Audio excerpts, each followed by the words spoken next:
Hi, this is Kat with Beta Halik, and in this video I'm going to show you how to make a 24 warp Kumihimo round braid using the Beadsmith 64 slot double density Kumihimo disc. Now that 64 slot disc is what I have here, and you can see that the numbers go all the way from 1 all the way around to 64. So typically you're going to get a Kumihimo disc that goes to 32. So this is more of your typical disc that I have here for you. So this is probably something that you're more familiar with. Now also when it says double density, I'm going to take these and show you the side. So this one is a little bit more dense, and that'll help grip some of those cords a little bit more for you. And this is the sort of original one.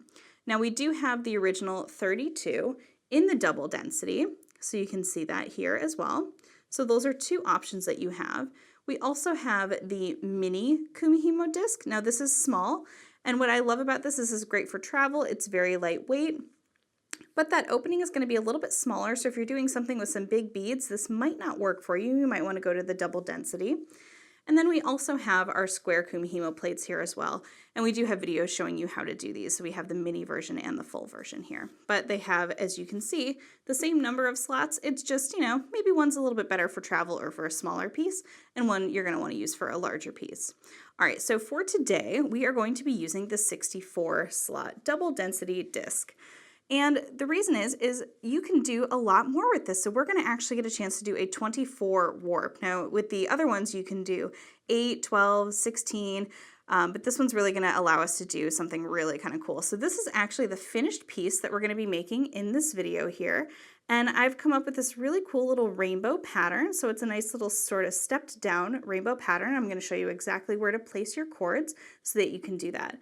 But in order to achieve that, we're going to be using 6 different colors of our Eslon cord, and this is a size 18. So this is what we're going to do. So I have a nice little sort of rainbow effect happening with the cord. And then the other tools that you're going to need is you're going to need some bobbins. Now because we are doing 24 warps, we are going to need 24 bobbins. So this is quite a bit of bobbins, but it is worth it to keep all of your cords from getting tangled. So we have those at the ready. And then to complete our piece here, we're going to need a Kumihimo gator weight. I have some snips here. We have some glue.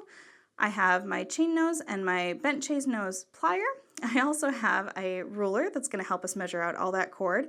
And then when you've decided what you want your cord to, what you want your bracelet to look like, I have some finishing techniques here. So we have a magnetic clasp, and then I have some end caps with a toggle. And I'm going to show you how to use that version in this video, but using the other version is just as good. It just depends on what you want to do. All right, so if you have everything ready to go, we're going to go ahead and get started with our 24 wrap braid. All right. So first, let's bring out our ruler here, and the first thing we're going to do is cut all of our cords. Now, you're going to want, for each color, we're going to do 6 feet, and 2, 3, 4, 5, and 6. All right, so 6 feet, and I'm going to cut. And then I want another 6 feet of the same color. So you're actually doing 12, but we want to have a nice little cut between each one. So you're going to do this for all of your cords. Now, if you are unsure of the length that you would like for your bracelet, I recommend maybe going up to 8 feet. Just give yourself a little extra cord. You're seeing, actually when I'm taking it off the spool here, you're not using a whole lot, but this will give you the opportunity to have extra pieces or a little bit of extra length if you're not sure, because unfortunately with Kumihimo, there's not really an easy way to add extra cord once you've started. You kind of have to just end your braid, and that can be really, really tough once you've done all this hard work. All right, so I'm going to continue to cut 2 6-foot strands of each of my cords, and I'll be back here to show you what we have in just a moment. All right, so I have one end in this hand and one end in the other, so we're just going to combine those. And then what we want to do is we just want to find the midpoint of our cords here. So now I can release that from my other hand, and what we're going to do is just take this big loop down here and just tie a big overhand knot. And I'm just going to slide all those cords through and just make a big loop here at the bottom. So Just get a nice big knot there. This is where we're going to attach our weight. So this is going to be the start of our braid. So give it a nice good tug. We want to make sure that is nice and secure. The next part we're going to do is attach our gaiter weight to our loop here, and we're going to let that kind of hang down into the center. Okay, so now we have all of our cords here. So I'm going to go through where each cord lays to get that specific pattern. So the first thing that we're going to do, and I'm just going to kind of work clockwise here, is I'm going to pull a blue cord up to the left side of the 64. And then I'm going to kind of fish in here and find a purple cord and put it on the right side of the 64. All right, so I can kind of get those out of the way there. And now we're going to move to the 5. So I'm going to pull up one red cord here. And be careful, sometimes your colors can look very similar with the red and the orange, but once you have it set up, you shouldn't have to worry about it anymore. All right, so the red is going to go to the left of the 5, and then I'm going to come in here and get another purple, and I'm just trying to make sure that nothing gets too tangled right from the beginning here. All right, and that purple is going to go on the right side of the 5. So this is what we have so far. We have blue, purple, red, purple. All right, and now we're going to move to the 10, and on the 10 we're going to take one orange cord to the left and one red cord to the right, and that is our 10. Okay, just going to I can just kind of keep putting these behind me there so they don't get in the way. There we go. Okay, so now to the 16, we're going to take one yellow cord. And again, I'm just trying to kind of fish through here so we don't get it too tangled.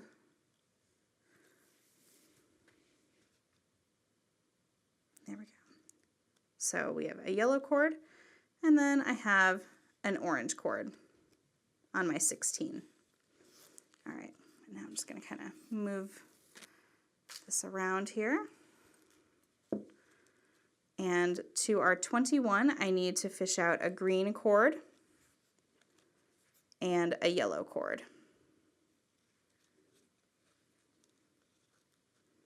And you can see that things are getting a little tangled in there, so I'm just going to kind of come in and remove some of these cords from the center. There we go. Okay.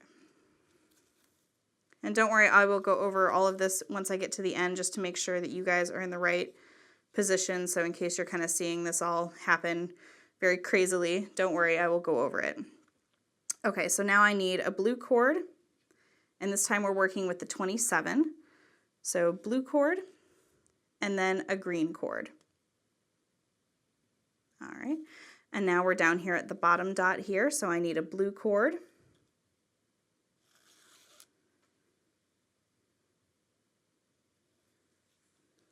and a purple cord.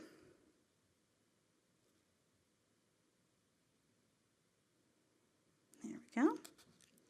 And moving right along, I need a red cord, and this is now we're working on the 38. So I need a red cord and a purple cord. There we go.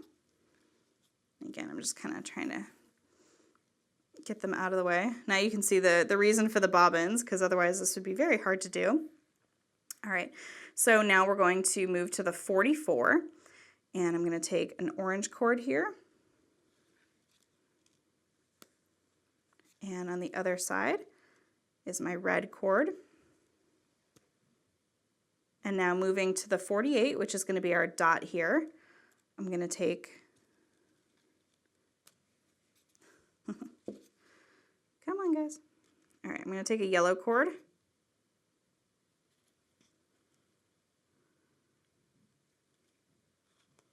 There we go. Yellow cord on the 48, and my other orange cord here.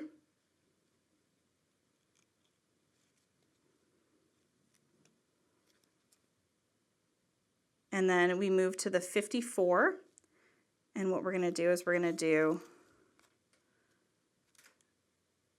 a green cord and a yellow cord. And then to our 59, which is our last two cords here, we're going to do the blue cord, and the green cord. All right, so I'm just going to let you see this for just a moment here, and I'm going to go around clockwise, just kind of, so between the 63 and the 64, we have the blue, and then we have a purple, and then around the 5, we have the red and the purple. Around the 10, we have the orange and the red. Around the 16, we have the yellow and the orange. Around the 21, we have the green and the yellow. Around the 27, we have the blue and the green. Around the 32, we have the blue and the purple. Around the 38, we have the red and the purple. Around the 44, we have the orange and the red. Around the 48, we have the yellow and the orange. And around the 54, we have the green and the yellow. And finally, the 59, we have the blue and the green. So this is your starting position to get this sort of pattern with it. All right? Okay, so now the next task is let's take care of all of these little cords that we have, because this is going to be a big old tangled mess if we just leave them as is. So I'm going to kind of go to the back here, take one of my cords, and these are little flexible bobbins. They kind of come open, you just pop them out. So then we just take our cord and we're just going to wrap it in there and wrap it up until you have maybe about 6 inches or so. And that is one bobbin. So go ahead and do that with the rest of the 24, and then we are going to start our braid. Okay, so if your disc looks like this with all of your bobbins underneath, you are ready to begin. So I'm going to hold this out in front of me, and you always want to start with the warps that are facing you. And again, this is just like regular kumihimo, so we're always going to work in twos. So go ahead and release the purple cord that is between the 32 and 33, and we're going to move it up and over, and it's going to come straight up to right between the 62 and 63. So we're going to pull that one down. And then we're going to take the cord that is between the 64 and the 1 and go ahead and release that. And we're going to bring it down so that it is next to the one that we released before. So now we are at the 30 and the 31. So go ahead and slide that into the notch. And then normally we rotate 90 degrees, but we're only going to rotate to the next portion here. So we're going to rotate counterclockwise. So I'm going to rotate so that that 38 is now facing me. So now the 38 is going to play, we're going to do the same thing. It's going to play with the one that is around the 5. So bringing that 38 and 39 up to the 3 and the 4, and then taking the 5 and the 6, and bringing that down to the 36 and 37. And here we go again, rotate. So now the 44 is facing me. So release the 44 and 45, bringing that up and over so that it is between the 8 and the 9. And then bringing the 10 and 11, making sure we're not, there we go, 10 and 11, down to the 42 and 43. Rotate one more time. Now we should be at the dots of the 48. So we're going to release our 48 and 49 up and over to the 14 and the 15. And then the 16 and the 17 up and over to the 46 and 47. And again, rotate. So now the 54 is facing us. So we have the 54 and 55 up and over to the 19 and the 20. And then the one that is between the 21 and 22, up and over, down to the 52 and 53. And rotate, so now the 59 is facing us, and the 59 and 60 comes up and over to the 25 and 26. And the 27 and 28 comes up and down to the 57 and 58. And again, rotate. So now that is one whole rotation and completion. So we are just going to continue that, and the threads are going to move all around the board, but just as long as you are consistent with keeping it right with the path that it's across. So if you ever get lost, just remember that if you want to put it down, you want to leave 3 up and 1 down so you know exactly which cord you were at. If you leave them all basically like, just in twos, you're going to lose your spot, and we don't want to do that because that will kind of mess up the pattern of the braid. All right, so I'm going to continue to move a little bit faster just to show you, and then we're going to show you how the braid starts to develop here. And this is all it is. So you just always start from the bottom and bring it up and over to the top and bring that down and just back and forth. And this is really fun. This is really, really easy. This is a great, activity. And you can do all kinds of fun different patterns. Now this is just one example of a pattern that you can do that I have here with my little rainbow. But you can also make it a solid color. You can create a beautiful rope-like effect. Or you can kind of do two colors if you want. You can just have so much fun experimenting with all kinds of different patterns. All right, so as you can see, just up and over and down and back. There we go. And just focus on making sure that you're moving it to the right one. If you do get lost, you can always sort of reverse, which can be tough, but just make sure that when you're releasing, you're not bringing it to one or to another. It should always be the one that is directly up and down on your board. And this double density really does help to kind of grab onto these S-Lon cords. They're really not slipping. And as you need to, just kind of release a little bit of your bobbins. You can just give them a little tug and that'll release more cord for you. All right, so I'm going to continue this and I'll be back to show you how our progress is in just a moment. So I'm just doing one more here. All right, remember leave 3 up and 1 down, and let's check our progress underneath here. So we'll kind of get a little peek. So that is how our braid is starting to turn out. You can see there's a couple little bubbles there in the beginning. And because of that, let's say you wanted to do a 7-inch braid, I would recommend doing at least 7.5, maybe even 8. You're gonna have enough cord just so that you can kind of tie off those little bubbles. So what I'm gonna do is I'm gonna keep braiding, and then I'm gonna come back and show you how to tie everything off. We're gonna remove our bobbins and we're gonna finish our entire bracelet. All right, so keep on braiding and I will see you back here when we have our desired length. So once you've braided your entire length that you want, go ahead and remove all those bobbins, and we do it just like we did before, where you just kind of pop it out and just remove that cord. So we can kind of set all those aside. Now go ahead and remove your Kumihimo weight here at the bottom. You can set that aside as well. And what we're going to do is we're just going to release all of these braids from the top. Just going all the way around, just pulling them out. And you can see it start to loosen there, so I'm just kind of coming in with my finger just to kind of hold that together. And this is a lot of cord. So we just want to hold our braid as we release it from our disc. And now I'm just going to pull that through. And now we have our disc released, and this is what we have left. All right, so go ahead and gather all those cords. This is going to be similar to what we did in the beginning. You're just going to take and you're going to do a big overhand knot. And this is also why I suggest you try to weave a little bit longer than you think you're going to need. So let's say you wanted to do a 7-inch length. I would do maybe 8 inches just to give yourself that little extra space, because we're going to be cutting off some of this.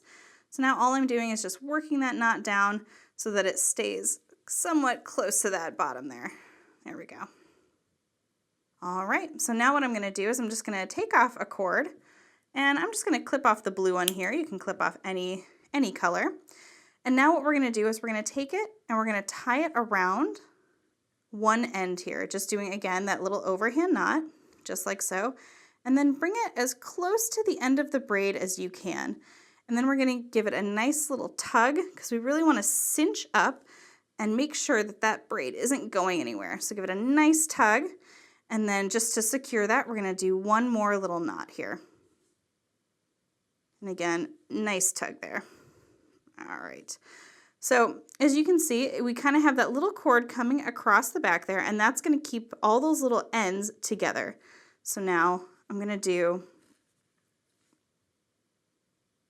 one clip here, just kind of clipping that off.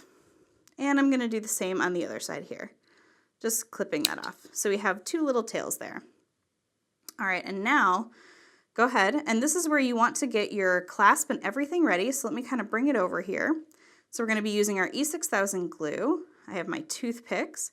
I have my little end caps here. Now you can use a magnetic clasp like I showed in the beginning here, or you can do these little end caps and then we'll be able to do our toggle clasp with those. So we're going to use these guys for this purpose, but feel free to do whichever you like. This is about 6 millimeters around, so that's give or take what the size you're looking for is. All right, so we're going to come in here and just with my snips here, I'm going to actually kind of saw because this is a really thick braid. But I want to keep it together. And then we're going to take our E6000, and I just like to put a little bit on just a scrap piece of paper here on your work surface, whichever you've got. There we go, nice little blob of glue.